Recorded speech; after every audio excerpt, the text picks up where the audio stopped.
একসময় বাংলাদেশের জনপ্রিয় ইউটিউবার হিসেবে পরিচিত ছিলেন তাওহিদ আফ্রিদি। তবে জুলাইয়ের গণ আন্দোলনের সময় তিনি ফ্যাসিস্ট শেখ হাসিনার পক্ষ নিয়ে পুলিশের সঙ্গে ঘনিষ্ঠ সম্পর্ক বজায় রেখে আন্দোলনকারীদের বাধা দেওয়ার অভিযোগ ব্যাপক সমালোচনার মুখে পড়েন। শেখ হাসিনার পতনের পর থেকেই তার বিরুদ্ধে একাধিক মামলা দায়ের হয়, বিশেষ করে 5ই আগস্টের পর থেকে। এরপর থেকে তিনি ছিলেন আত্মগোপনে। অবশেষে দীর্ঘদিন লুকিয়ে থাকার পর থেকে রাজধানীর ধানমন্ডিতে তার দাদার বাড়ি থেকে গ্রেপ্তার করে পুলিশ। জানা গেছে গ্রেপ্তারের সময় সঙ্গে ছিলেন তার স্ত্রী, যিনি 6 মাসের আত্মসত্ত্বা। পরিবারের পক্ষ থেকে জোর প্রতিরোধের চেষ্টা করা হলেও শেষ পর্যন্ত আফ্রিদিকে আইনশৃঙ্খলা বাহিনীর হাতে ধরা পড়তে হয়। এ ঘটনায় আবারও আলোচনার কেন্দ্রবিন্দুতে উঠে এসেছে ইউটিউবার তহিদ আফ্রিদির নাম। ড্রাইভার কি পাবলিক? কোরআনের কসম কেটে বলে আমি তো উমরা হাউস করছি।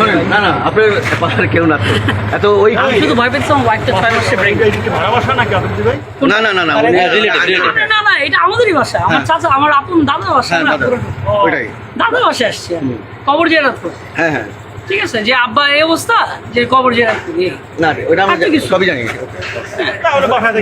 আমি কেমন ছেলে এটা তো।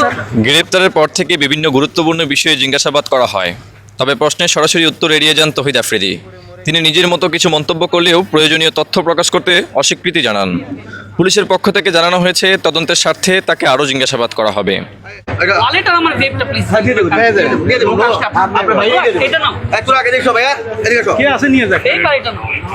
এদিকে আসো। বুঝাই দিতে যথেষ্ট ভিডিও সব বুঝাই দেবেন। এই আরেকটা উল্টা দেন। আমি বিদায় নিয়ে যাই। না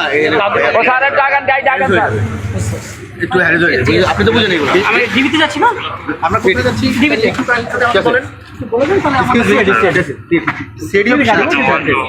আমরা কি আর একজন সাথে যেতে পারি? না না না না, অন্য গাড়ি নিয়ে একটু সাথে একজন প্লিজ না, অন্য গাড়ি নিয়ে আসো।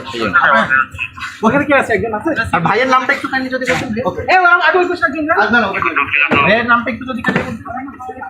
ভাই আমাদের কোথায় একটু কাইন্ডলি আমাকে বলতে। এই মামুন স্যার ঢুকুন, দেখি আপনাদের কোন দিকে।